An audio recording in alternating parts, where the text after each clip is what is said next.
दोस्तों इस वीडियो में मैं बात करूंगा GS2 के एक बहुत ही important topic that is vulnerable section of population. Okay, and which includes vulnerable section include woman elderly child LGBTQ community and disabled people. So these people are basically vulnerable sections. Okay, so it is very important topic of GS2 of UPSC CSE mains examination. And other than vulnerable section, I will discuss here important issues like health education. Okay, health education and health education and human resource and poverty and hunger. So these issues I will discuss in this video. So ये video एक तरह की होगी आपके लिए quick recap, और आप इसको एज ए प्री स्टडी की तरह भी यूज़ कर सकते हैं. अपनी पढ़ाई से पहले स्टडी कर लेंगे, क्योंकि इससे आपका जब आप बाद में पढ़ोगे तो आपकी लर्निंग इंक्रीज़ हो जाएगी, है ना. आपकी लर्निंग इंक्रीज़ हो जाएगी, आपको लंबे समय तक याद रहेगा. तो आप इसको एज ए प्री स्टडी और एज ए रिवीजन की तरह भी यूज़ कर सकते हैं, क्विक रिवीजन की तरह. तो without any delay let us. So this is this portion of syllabus of GS2. Here you can see vulnerable section of population and mechanism, law, institution, bodies, constituted for their welfare. And other than that, issue related health education, human resource and issue of poverty and hunger. This is part of syllabus of GS2 which we will discuss here. Okay, तो हमारी कहानी शुरू होती है poverty से, क्योंकि सारी मुसीबत की जड़ है ये पॉवर्टी. तो आप ये देखेंगे poverty, as you can see here poverty. So yes, poverty. So what happen, poverty से क्या होता है? poverty से mainly एक चीज़ जो इफ़ेक्ट होती है वो होती है हमारा human resource. Okay, why poverty is important? Because it's impact human resource. Okay, अब human resource क्या होता है वो अभी हम डिस्कस करेंगे, बट उससे पहले हम ये जान लेते हैं कि इस पॉवर्टी का सबसे ज़्यादा इम्पैक्ट किस ह्यूमन रिसोर्स, किस टाइप के ह्यूमन पे पड़ता है. तो वो पड़ता है हमारे इन वल्नरेबल सेक्शन ऑफ पॉपुलेशन पे. ठीक है, ये रही वल्नरेबल सेक्शन पॉपुलेशन. तो पॉवर्टी है, उसका इम्पैक्ट पड़ता है हमारी इन वल्नरेबल सेक्शन पे, और ये है ह्यूमन रिसोर्स पे इम्पैक्ट डालती है. अब वल्नरेबल सेक्शन कौन होते हैं आप सोच रहे होंगे, जैसा कि आपको मैंने वीडियो में एक वल्नरेबल सेक्शन दिखाया था, that is woman. So types of vulnerable section as you can see, we can classify into two types. One is natural division and second is division based. Okay, तो natural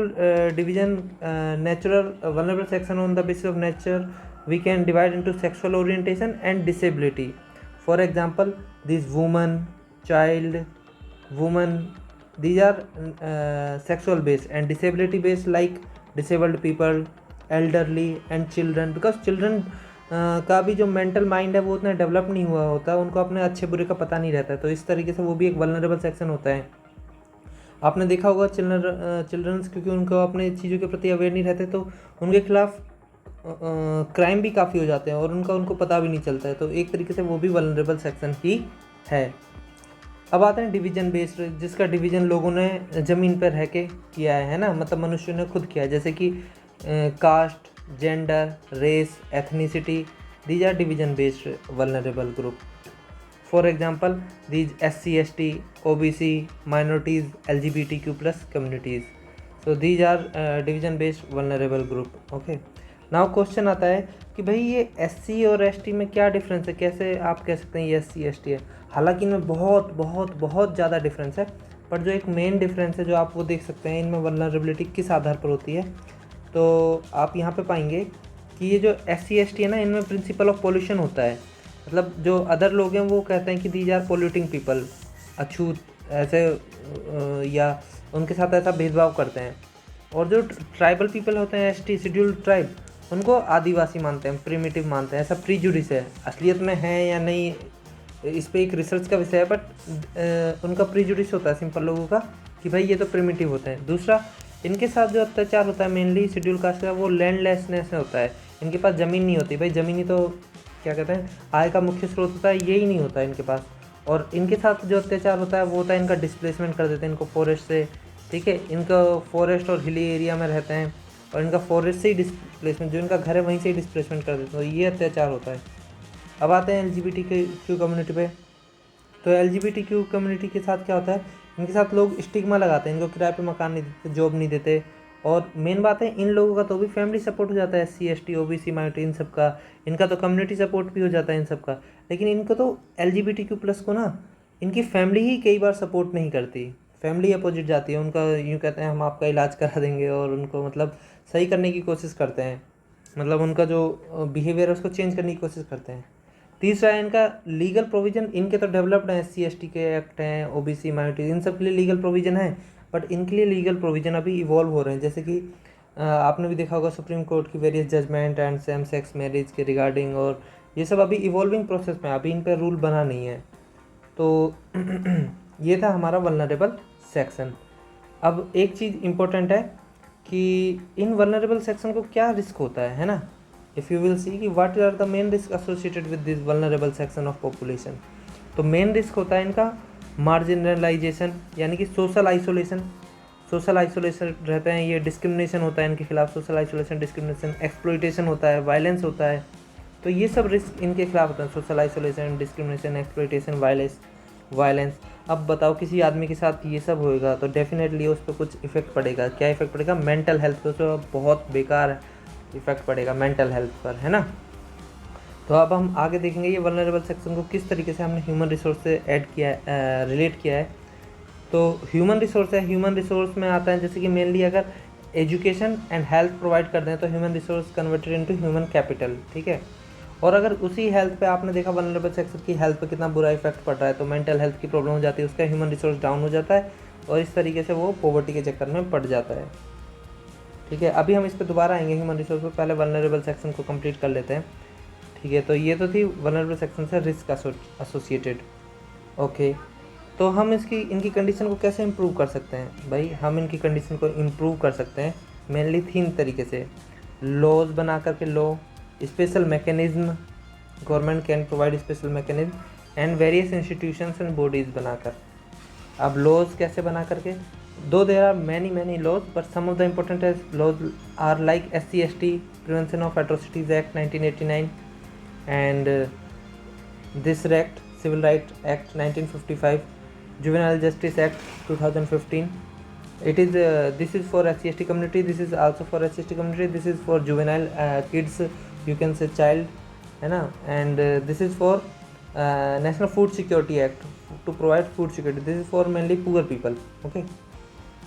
Now various mechanisms government use for their empowerment of vulnerable section, like various welfare scheme, like Beti Bachao Beti Padhao scheme for the girl child, and Kanya Samriddhi, and various schemes.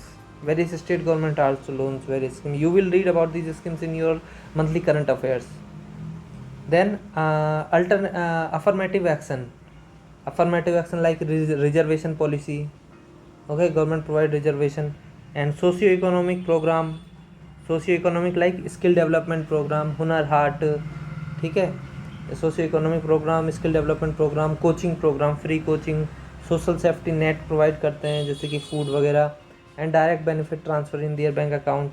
सो इस तरह इन mechanism से हम इनको improvement कर सकते हैं। इसके अलावा एक और मैकेनिज्म है सोशियो इकोनॉमी के अलावा, सोशल वेलफेयर प्रोग्राम, जैसे कि social welfare like legal aid provide करके, टारगेटेड इंटरवेंशन प्रोवाइड करके, ठीक है, legal aid, free legal aid, targeted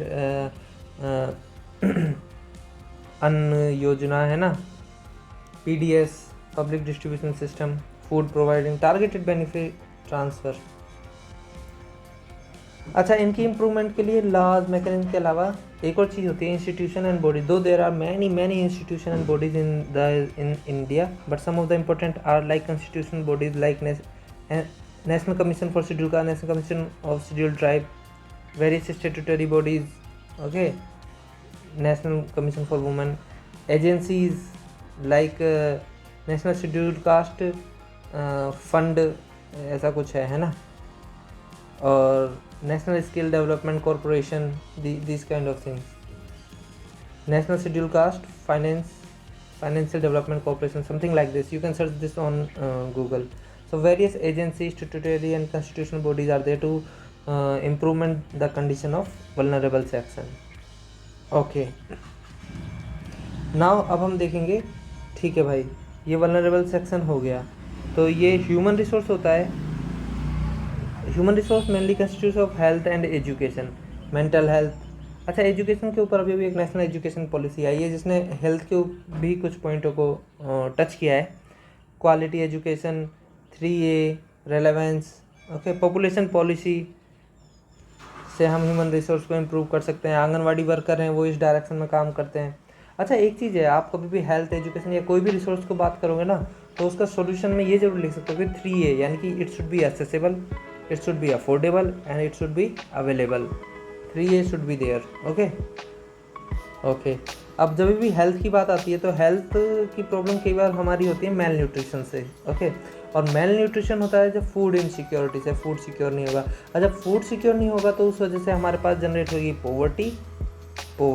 okay, अब फूड सिक्योर नहीं है, आपने भी देखा होगा कई बार पानी के लिए खूब भीड़ लगी रहती है, लोगों में आपस में लड़ाई हो जाती है ना।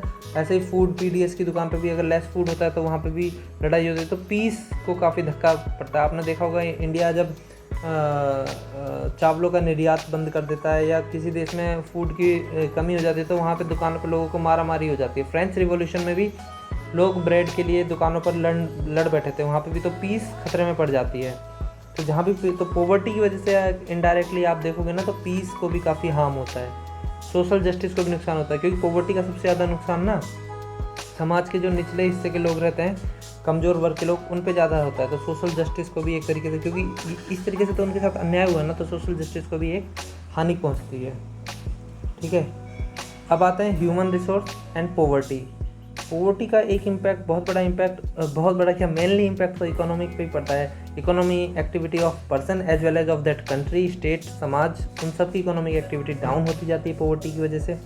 अब इकोनॉमिक एक्टिविटी डाउन होती है तो उसका इम्पैक्ट एनवायरनमेंट पे भी पड़ता है। क्यों? क्योंकि जो आदमी होता है ना वो फिर सस्टेनेबल तरीके से रिसोर्सेज का यूज़ नहीं करता। वो जैसे फॉर एग्जांपल अब पॉवर्टी हो गई, अर्लियर कोई पर्सन था वो ना गैस चूल्हा का यूज़ करता था। किस चीज़ का? गैस चूल्हा का भाई। बट जब से क्या हुआ, प्राइस इंक्रीज हुए तो गैस चूल्हा वो अब परचेज नहीं कर पाएगा, तो अब वो शिफ्ट हो जाएगा किस पे? लकड़ियों पे, आग जलाने के लिए लकड़ियों पे, है ना, फूड कुक करने के लिए। इससे क्या होगा? CO2 इमिट होगा। तो सिमिलरली ये तो एक एक्टिविटी होगी, ऐसे कई सारी एक्टिविटी होगी जिस वजह से क्या होता है, पॉवर्टी की वजह से आप देखेंगे ये पॉवर्टी की वजह से हमारा एनवायरनमेंट पे भी नुकसान होता है, सस्टेनेबल डेवलपमेंट नहीं होता। ठीक है, और पॉवर्टी की वजह से कई बार फिर डिजास्टर्स भी होते रहते हैं, natural disaster, man made disaster का एग्जांपल आपको ऐसे दे सकता हूँ। भाई पॉवर्टी होगी तो वो अपने ना सेफ्टी चीज़ों पे कम खर्च करेगा, कोई आदमी है ना, वो अपनी कंपनी में भी सेफ्टी पे कम ध्यान करेगा, रेगुलर मेंटेनेंस नहीं करेगा, जिस वजह से हमारा हज़ार्ड इंक्रीज हो जाएंगे, रिस्क इंक्रीज हो जाएगा और उस वजह से कोई डिजास्टर हो सकता है। जैसे कि भोपाल गैस त्रासदी है ना, उसमें भी उन्होंने सही टाइम पे मेंटेनेंस नहीं किया तो उस वजह से हुआ था। तो चीज़ें काफ़ी रिलेट करती हैं एक दूसरे से, है ना। और एक होता है क्लाइमेट चेंज, आपको बता दिया अभी CO2 इमिशन हो रहा है। तो पॉवर्टी की वजह से इकोनॉमिक इम्पैक्ट, उससे एनवायरनमेंट पे, sustainable development, disaster and climate change, इन सब पे इम्पैक्ट पड़ता था। तो ये था हमारा इस GS2 का बहुत ही इम्पोर्टेंट टॉपिक, जैसा कि आपने अभी अभी देखा। और टॉपिक बहुत ही इम्पोर्टेंट टॉपिक है, मार्क्स स्कोरिंग टॉपिक है। एंड अगर आप तैयारी करेंगे तो आप भी इसको कर सकते हैं। Vulnerable section of population and various mechanism, law institution, bodies constituted for their betterment and issue relating to health, education, human resource and poverty and hunger। तो ये सब अभी हमने यहाँ पर देखा। तो आप भी इसका एक तरीके से क्विक रिवीजन ले सकते हैं। ये फुल स्टडी नहीं है, ये क्विक रिवीजन है या फिर प्री स्टडी। आप इसको पढ़ने से पहले या पढ़ने के बाद एज ए रिवीजन के तौर पर यूज़ कर सकते हैं। इसके बाद जब आप पढ़ोगे तो आपको पढ़ाई में लंबे समय तक याद रहेगा। Thank you, please subscribe my channel, it gives me motivation to make more such video and thank you।